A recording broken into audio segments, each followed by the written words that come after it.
Dan saat ini sudah ada koresponden CNN Indonesia Miladia Rahma di Muara Angke, Jakarta Utara dan produser lapangan CNN Indonesia Dea Intan Kartika di Rumah Sakit Polri Kramat Jati, Jakarta Timur. Tetapi kita ke Miladia terlebih dahulu. Selamat pagi Mila.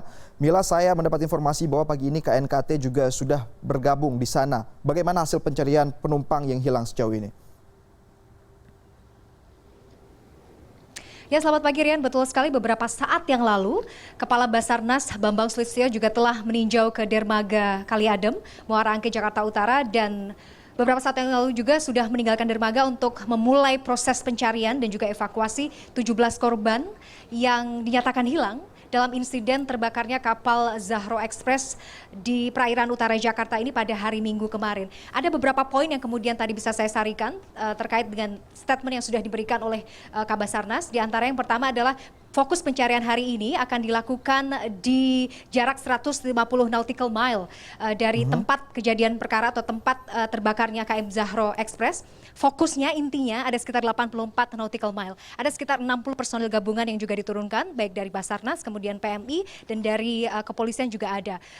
Ada sekitar 15 penyelam juga yang diterjunkan hari ini untuk mempermudah proses pencarian dan juga evakuasi. Beberapa tantangan tentu saja dalam proses evakuasi, terutama di laut, dalam insiden terbakarnya kapal ini yang tadi juga sudah disampaikan oleh Basarnas. Ada poin-poin yang perlu diperhatikan, misalnya gelombang juga, kemudian angin, dan juga kedalaman. Namun beruntung dan kita berharapnya cuaca hari ini juga cukup baik sehingga proses evakuasi dan juga pencarian korban yang hilang ini bisa dilakukan dengan baik, Rian, begitu. Anda bisa saksikan di belakang saya ini, kalau kita lihat memang pantauan saya dari pagi, dari pagi sampai dengan pukul 9 hari ini, angin memang tidak terlalu kencang juga, kemudian gelombangnya juga tidak terlalu besar. Jadi hari ini proses pencarian dan juga evakuasi sudah dilakukan, bahkan ada teman-teman media tadi juga sudah bergerak bersama dengan tim Basarnas untuk ke titik di tempat fokus pencarian begitu. Nah, yang juga menarik di sini tadi juga sempat disampaikan baik oleh Kabasarnas dan juga KNKT yang juga dari pagi sudah hadir di sini adalah kalau kita bicara soal karakter dari kapal motor Zahro Express ini yang juga mungkin harus diketahui publik begitu.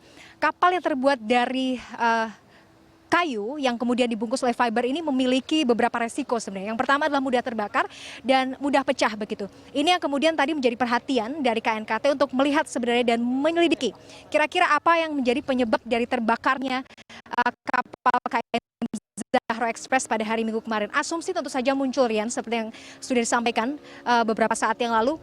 Bahkan Dirjen Perhubungan Laut, Tony Budiono juga menyampaikan ada kemungkinan bahwa terjadi korsleting listrik di bagian ruang mesin, di mana kemudian meledak dan di situ ada bahan bakar.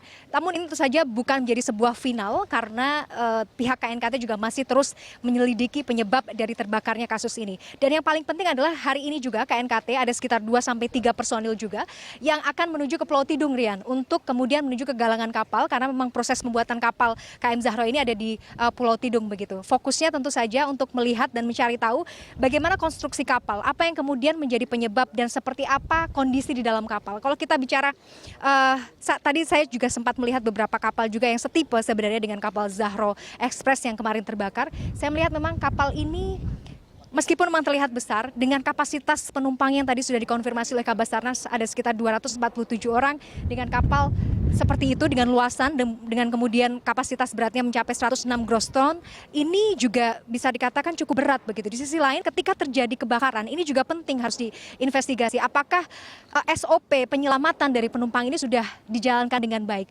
Bagaimana kemudian penyimpanan dan juga adakah alat pemadam kebakaran yang juga tersedia dengan baik, bagaimana dengan life vest-nya apakah sudah tersedia dengan baik, itu yang masih terus didalami. Rian. Baik, Miladia Rahma, memang kita juga harus menunggu seperti apa nanti proses penyelidikan karena saya yakin banyak sekali orang yang kerap menggunakan kapal melalui pelabuhan Kali Adem itu menuju ke sejumlah pulau yang ada di Kepulauan Seribu.